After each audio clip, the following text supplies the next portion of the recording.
Ce qu'on a pu montrer avec les préférences, c'est qu'on peut être à l'aise en étant plus en flexion ou en étant plus en extension. Quand je dis à l'aise, ça veut dire efficient.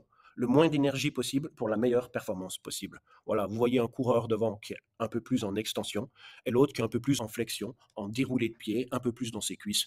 Celui qui va gagner, vous ne savez jamais avant parce que leurs deux mouvements sont efficients, minimum d'énergie, maximum de résultats. Le rendement de la foulée est le même que la personne soit plus en extension ou plus en flexion. Une fois qu'on a pu repérer qu'un mouvement peut être efficient plus en flexion ou plus en extension, ben nous, on va l'appliquer à la fois dans la recherche de performance et dans la recherche de soins avec les personnes. Une publi dans laquelle on a écrit Pimp Your Stride, dans laquelle on exprime notre démarche de soins.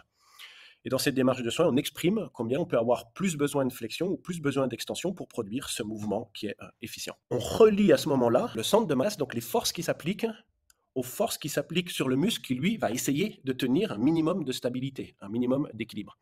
Et on montre que les blessures peuvent venir d'un excès de mobilité tissulaire, ce qu'on va appeler l'hyperlaxité, ou d'un excès de mobilité dans le mouvement, ce qu'on va appeler l'hypermobilité, versus un excès de rigidité tissulaire, ce qu'on va appeler des rétractions musculaire ou tissulaire et ou un excès de rigidité dans le mouvement qui va créer ce qu'on appelle des vibrations. On a mis ce qu'on appelle un curseur des motricités.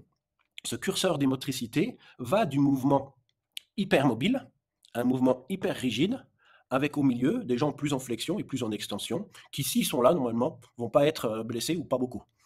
Et on se pose la question, est-ce que mon patient a besoin de plus de flexion, d'être plus posé, donc d'aller chercher plus d'amorti ou plus d'extension, plus de rythme, plus de rebond? La question est pas qui est mon patient, mais quel est le besoin de mon patient compte tenu de son motif de consultation.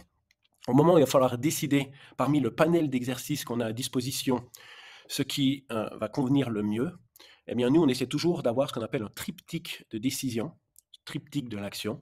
Un, on observe et on se dit, est-ce que c'est classe que me propose le patient? Est-ce que c'est quelque chose qui me semble bien coordonné, fluide dans le mouvement? Deux, sensations. Est-ce que les sensations de mon patient font qu'il va pouvoir s'approprier l'exercice? Ça ne sert à rien un exercice qui n'est pas pratiqué. Donc on essaie de toucher le patient et on croit que son émotion nous aide à nous diriger aussi. Et trois, la raison. On explique toujours pourquoi on a une proposition. Le côté conscient, le côté émotionnel et le côté coordinatif, pour nous, doit s'aligner. Si un des trois ne fonctionne pas, alors on change d'exercice jusqu'à trouver cet alignement. Ce qui fait que tout est décidé avec le patient, avec sa raison et avec son mouvement.